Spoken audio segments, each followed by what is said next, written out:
This channel does not promote any violent, harmful, or illegal activities. All content provided by this channel is meant for an educational purpose only.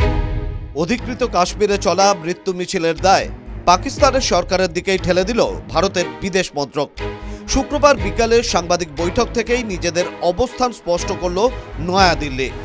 অধিকৃত কাশ্মীরে প্রতিবাদীদের গুলি ও মৃত্যুর মুখে ঠেলে দেওয়ার ঘটনাকে মানবাধিকার লঙ্ঘন বলে কটাক্ষ করল ভারত। এদিন ভারতের বিদেশ মন্ত্রকের মুখপাত্র রণবীর জয়সওয়াল বলেন, অধিকৃত কাশ্মীরে চলা প্রতিবাদ মিছিল সম্পর্কে আমরা অবগত।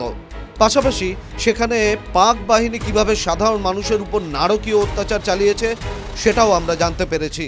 এই সবটাই আসলে পাকিস্তানের দমনপীড়নমূলক ভাবনাচিন্তার প্রতিফলন, আর এই মানবাধিকার লঙ্ঘনের দায়ও তাদেরই নিতে হবে।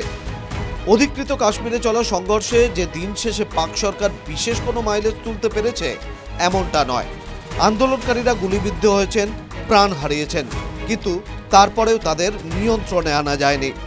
অবশেষে শুক্রবার বন্দুক নামিয়ে আলোচনার পথ বেছেছে পাক প্রশাসন। ইতিমধ্যেই প্রতিবাদে নেতৃত্ব দেওয়া জম্মু কাশ্মীর জয়েন্ট আওয়ামী অ্যাকশন কমিটির সঙ্গে বৈঠকে বসেছে ৮ সদস্যের প্রাক প্রশাসনিক প্রতিনিধি কমিটি। আলোচনার মাধ্যমেই সমাধান সূত্র খুঁজছে তারা। কি বলল নয়াদিল্লি? উল্লেখ্য, সোমবার থেকেই দফায় দফায় পারদ চড়েছে পাক অধিকৃত কাশ্মীরে। প্রতিবাদ মিছিল ও সবশেষে পুলিশে মানুষের সংঘর্ষ, যার জেরে এখনো পর্যন্ত প্রাণ গিয়েছে ১৫ জনেরও বেশি আন্দোলনকারী ও নিরাপত্তা রক্ষীর। আহত হয়েছেন ২০০ জনের বেশি। মোট ৩৮ দফা দাবি ঘিরে পথে নেমেছে Jammu Kashmir joint Awami action committee.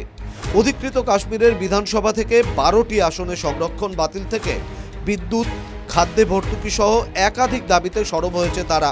সরব হয়েছে শিক্ষা ও স্বাস্থ্যকে বিনামূল্যে করার দাবিতেও। টিভি9 বাংলা ডিজিটাল।